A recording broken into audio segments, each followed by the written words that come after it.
بسم الله الرحمن الرحيم الحمد لله رب العالمين والعاقبة للمتقين والصلاة والسلام على سيد الأنبياء والمرسلين نبينا ومولانا محمد وعلى آله وصحبه أجمعين أما بعد قال تعالى في كتابه المجيد والفرقان الحميد أعوذ بالله من الشيطان الرجيم بسم الله الرحمن الرحيم وَلَقَدْ نَصَرَكُمُ اللَّهُ بِبَدْرٍ وَأَنْتُمْ أَذِلَّةٌ فَاتَّقُوا اللَّهَ لَعَلَّكُمْ تَشْكُرُونَ صدق اللہ العظیم۔ معزز حاضرین، اسلام کے تاریخی اور فیصلہ کن معرکے کا گزشتہ چند دنوں سے ذکر جاری ہے۔ آج جمعے کی تیاریاں بھی ہیں، اس لیے کچھ اور بھی غزوے سے پہلے کی چند ضروری معلومات آپ کی خدمت میں عرض کرتا ہوں۔ گزشتہ کل ہماری بات یہاں تک پہنچ گئی تھی کہ رسول اللہ صلی اللہ علیہ وسلم اور آپ کے صحابہ بدر کے میدان میں جائزہ لینے کے لیے تشریف لا چکے ہیں، اور نہ صرف جائزہ بلکہ بدر کے میدان میں اللہ کے نبی نے اور صحابہ نے اپنے پانی کے لیے ایک حوض اور ایک گڑھا بھی بنا لیا ہے، اور اسی کے آس پاس اپنا پڑاؤ ڈال دیا ہے۔ میں عرض کر چکا ہوں کہ اس رات مغرب سے عشاء تک ہلکی ہلکی بارش ہوئی۔ وہ بارش صحابہ کے لیے اور اللہ کے نبی کے لیے رحمت تھی، اور بالکل دھیمی تھی۔ وہی بارش دوسرے فریق پر جب برسی تو بہت شدت کے ساتھ برسی۔ احادیث میں ملتا ہے کہ اس کی شدت کا یہ عالم تھا کہ وہاں سارا کیچڑ ہو گیا تھا اور جانوروں کے پیر پھسل رہے تھے وغیرہ۔ اللہ کے نبی صلی اللہ علیہ وسلم نے میدان بدر کا جائزہ لیا۔ جب واپس آ رہے تھے تو حضرت سعد بن معاذ رضی اللہ عنہ نے اللہ کے نبی سے فرمایا کہ یا رسول اللہ صلی اللہ علیہ وسلم، میری ایک گزارش ہے۔ اللہ کے نبی نے فرمایا بتائیے۔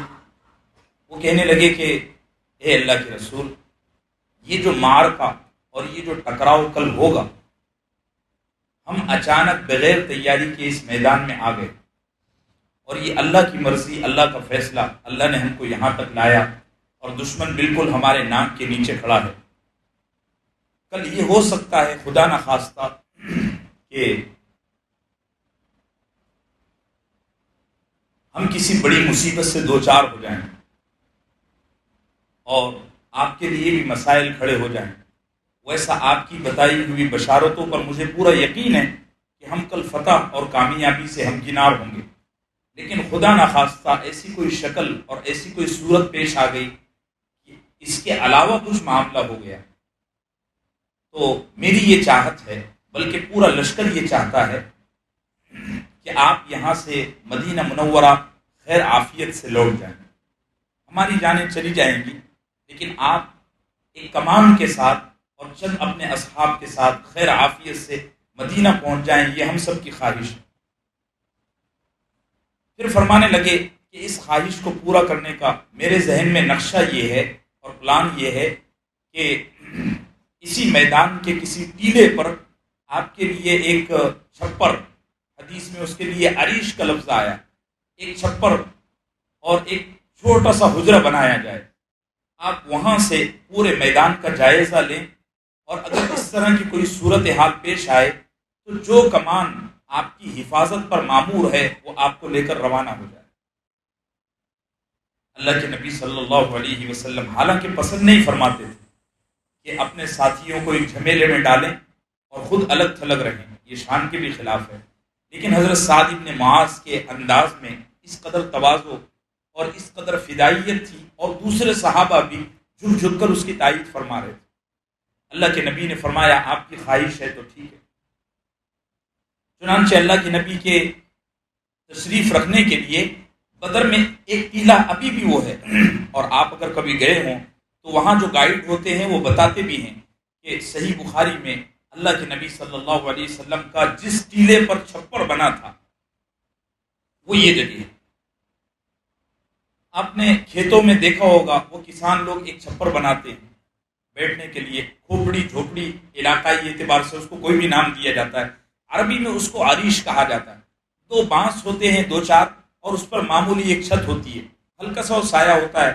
گاؤں میں کسان لوگ اس کے نیچے بیٹھ کر کبھی کھانا کھاتے ہیں، کبھی لیٹ جاتے ہیں، اس کے سوا اس کا کوئی بہت وہ عالیشان نہیں ہوتا۔ صحابہ نے اللہ کے نبی کے لیے جو ہے تو بنایا، اور آپ وہاں اوپر چڑھے تو پہلے تو وہ ٹیلے پر تھا نا، اونچائی تھی، اور اوپر چڑھنے کی وجہ سے اللہ کے نبی صلی اللہ علیہ وسلم کو پورے جو بدر کی وادی تھی، بدر کی وادی اور اس کے پیچھے کا جو منظر تھا یعنی مشرکین مکہ کا، وہ بھی سب کچھ نظر آ رہا تھا، بالکل صاف۔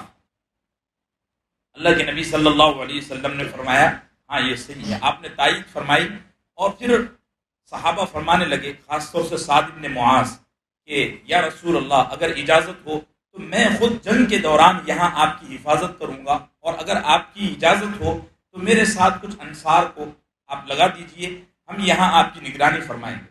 اللہ کے نبی نے فرمایا ٹھیک ہے۔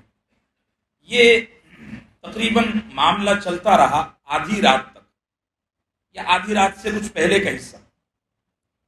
اللہ کے نبی نے صحابہ سے فرمایا اب چلو بدر کا میدان پورا گھوم لیتے ہیں۔ صحابہ سے فرمایا، آپ کے ساتھ کچھ صحابہ نکلے تو آپ نے بدر کی پوری سیر کرائی۔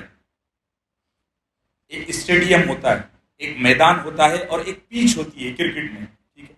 ایسا ہی بدر کی جو وادی کا چوطرفہ تھا وہ اسٹیڈیم نما تھا، اور بیچ کا جو حصہ تھا وہ باؤنڈری میدان نما، اور جو اصل پیچ تھی جہاں پر دونوں لشکروں نے ٹکراؤ کیا، انشاءاللہ کل ہی اس کا تذکرہ آئے گا، اور جہاں اصل مٹ بھیڑ ہوئی، جنگ ہوئی، وہ جو جگہ تھی، وہ اس جگہ اللہ کے نبی اب تشریف لے گئے اپنے صحابہ کے ساتھ۔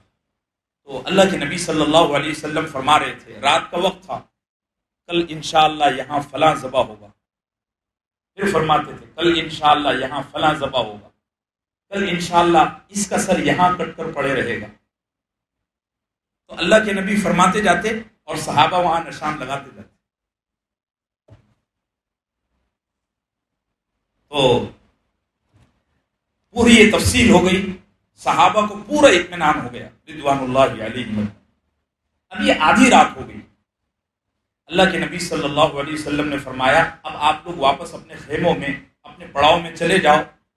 بدر کی وادی میں ایک درخت تھا، آپ نے دیکھا ہوگا بہت سارے درختوں کی جڑ اوپر ابھر جاتی ہے زمین سے اوپر، تو اللہ کے نبی صلی اللہ علیہ وسلم اس درخت کے نیچے گئے اور اس جڑ کو سرہانہ لے کر آپ نے آرام فرمایا۔ پوری رات اسی حالت میں گزری، صبح ہوئی۔ اب یہ تو اللہ کے نبی صلی اللہ علیہ وسلم اور صحابہ کا حال، اب مشرکین کی آپ سنیے۔ اللہ نے مشرکین کے لشکر میں بے چینی، گھبراہٹ، انتشار برپا کر دیا۔ اس کی تھوڑی سی تفصیل میں عرض کر دیتا ہوں۔ واقعہ یہ ہوا کہ صبح ہوئی تو صحابہ نے جو حوض بنایا تھا کنویں کے قریب، تو صبح 6-7 بجے کے آس پاس، یعنی اشراق کا جو وقت ہوتا ہے اس سے پہلے کا یا اس کے بعد کا، سورج جب پاؤں پھوڑتا ہے، طلوع شمس جس کو کہا جاتا ہے، تو صحابہ اور اللہ کے نبی بیٹھے ہوئے تھے، تو دیکھا کہ سامنے سے مشرکین کے خیموں میں سے اٹھ اٹھ کر لوگ آ رہے ہیں اور صحابہ کے بنائے ہوئے حوض میں سے پانی استعمال کر رہے ہیں۔ یہ تو جنگی اصول کے خلاف ہے، اس زمانے میں بھی اور آج بھی، کہ ہمارا بنایا ہوا خیمہ، ہمارا بنایا ہوا حوض ہے، ہم نے اتنی محنت سے اس میں پانی جمع کیا ہے اور تم پی رہے، اور وہ پی رہے تھے بڑی بدتمیزی سے۔ تو صحابہ جوش میں آ گئے، جذبے میں آ گئے، تو اللہ کے نبی نے سب کو روکا، رکو رکو رکو، پھر فرمایا جو جو پانی پی رہا ہے وہ آج ذبح ہوگا۔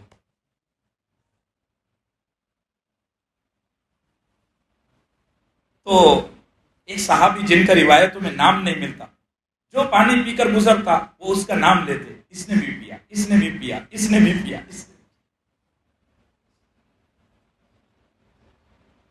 تو پھر واقعی میں ایسا ہی ہوا، بدر ختم ہو گئی، غزوہ ختم ہو گیا۔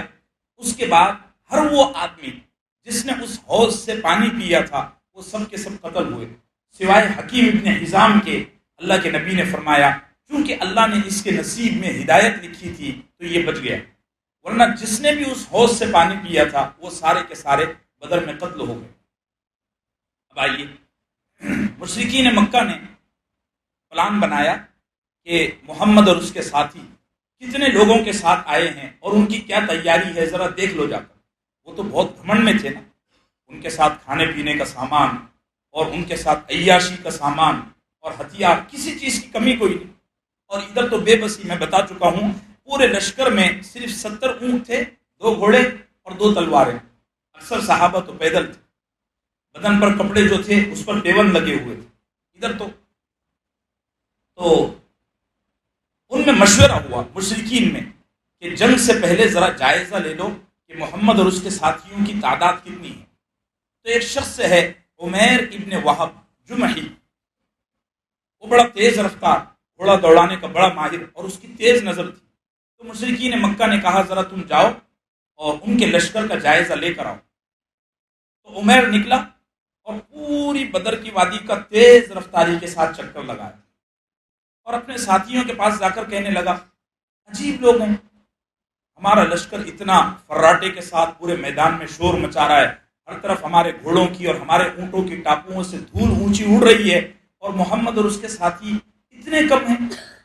میں نے جو راؤنڈ لگایا اور میں نے جو جائزہ لیا تو مجھے ایسا لگتا ہے کہ یا تو 300 ہیں یا اس سے بھی کم ہیں، یا ہو سکتا ہے اس سے 2-3 زیادہ ہوں۔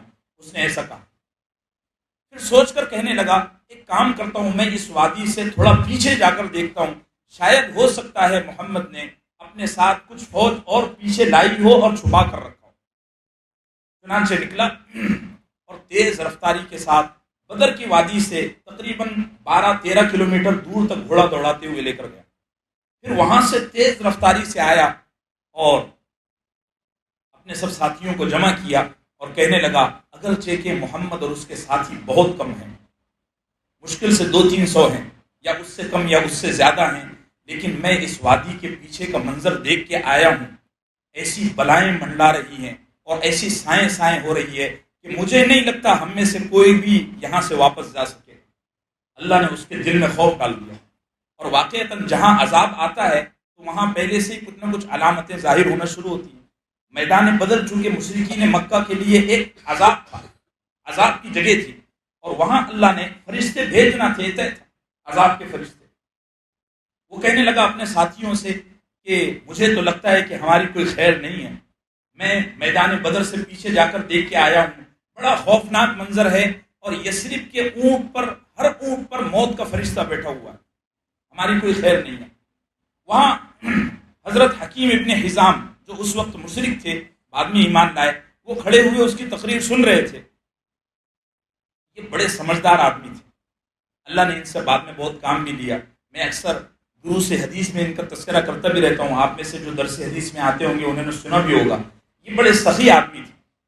بہرحال حکیم ابن حزام کو اس کی باتوں میں دم لگا، تو انہوں نے سوچا کہ کسی طرح یہ جنگ کو ٹال دو، کیونکہ ان کو بھی اندر سے گھبراہٹ تھی، بے چینی تھی، وحشت تھی۔ تو انہوں نے سوچا میں پہلے ہی اگر ابو جہل کے پاس چلا جاؤں گا تو وہ تو کم وقت بڑا سرفرا آدمی ہے، کہیں مجھے مار نہ دے، دھتکار نہ دے۔ تو انہوں نے ایک ایسے آدمی سے رابطہ کیا جو ابو جہل کو سمجھا سکتا تھا۔ حکیم ابن حزام اس کے پاس گئے، جا کر اس کے دونوں ہاتھ پکڑے،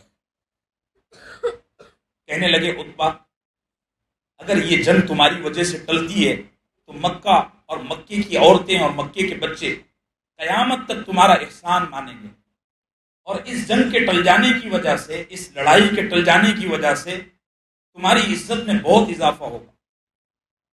عتبہ کہنے لگا مجھے بھی لڑنے کا شوق نہیں ہے، لیکن تم وہ حنظلیہ کا جو پوت ہے نا، یعنی ابو جہل، اس کو جا کر سمجھاؤ، وہ کسی کی ماننے کو ہی تیار نہیں۔ پھر عتبہ کھڑے ہوئے اور جو ان کے ساتھی تھے، جو بہت قریب تھے، یعنی ان کی سنتے تھے عتبہ کی، عتبہ کھڑے ہوا اور کہنے لگا دیکھو یارو، میری یہ رائے ہے کہ ہم ابھی بھی واپس چلو، اس کی وجہ یہ ہے کہ محمد اور اس کے ساتھی ہم میں سے کسی کا چچا زاد بھائی ہے، کوئی خالہ زاد بھائی ہے، ہمارے بڑے قریبی رشتے، اور مجھے تو بالکل اچھا نہیں لگ رہا کہ ہماری تلواروں سے ہمارے چچا زاد اور ہمارے خالہ زاد بھائی ذبح ہوں یا ہم ان کی تلواروں سے ذلت کی موت مارے جائیں، مجھے اچھا نہیں لگا۔ ساتھیوں نے کہا ٹھیک ہے، اگر آپ کہتے ہیں تو تیار ہو جاؤ۔ حکیم ابن حزام نے ان سے کہا آپ لوگ واپس چلنے کے لیے تیار ہو، میں ایک کام کرتا ہوں، ابو جہل سے بات کر کے آتا ہوں۔ حکیم ابن حزام وہاں سے نکلے اور ابو جہل کے خیمے میں گئے۔ کم وقت ابو جہل بالکل ہتھیار پہن رہا تھا، وہ جو زرہ ہوتی ہے، تلوار خنجر، وہ سب لگا رہا تھا۔ حکیم ابن حزام نے مناسب نہیں سمجھا کہ اپنی طرف سے کوئی بات کہے۔ انہوں نے کہا کہ دیکھیے وہ عتبہ ابن ربیعہ بڑا سردار ہے، بڑا سمجھدار آدمی ہے، وہ کہہ رہا ہے کہ جنگ کو ٹال دو، لڑائی مت لڑو، کوئی فائدہ نہیں ہے۔ ایک دعا کرو میرے عزیزوں، اللہ ہم سب کو بدبخت نہ بنائے۔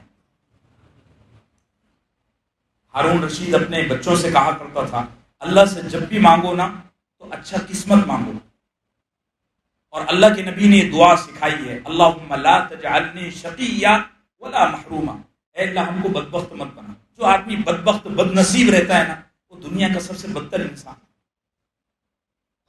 ابو جہل کا مسئلہ یہ تھا کہ اس کا نصیب ہی خراب تھا۔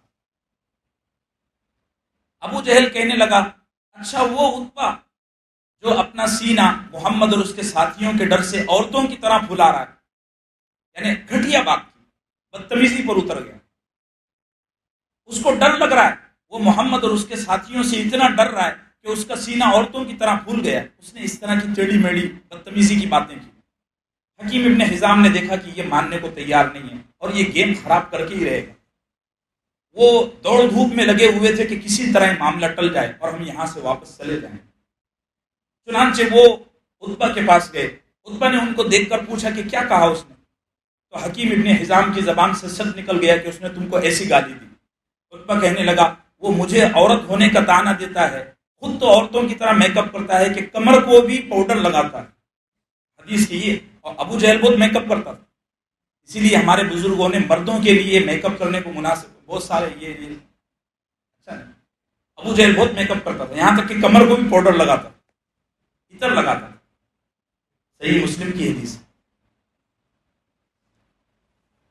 یہ بات ہوئی اور ابو جہل میں اور عتبہ میں ٹکراؤ ہو گیا، بحثہ بحثی ہو گئی، اس نے اس کو گالی دے دیا، اس نے اس کو گالی دے دیا۔ تو ابو جہل سوچنے لگا یہ تو لاسٹ مومنٹ ہے اور ہم آپس میں لڑیں یہ مناسب نہیں ہے۔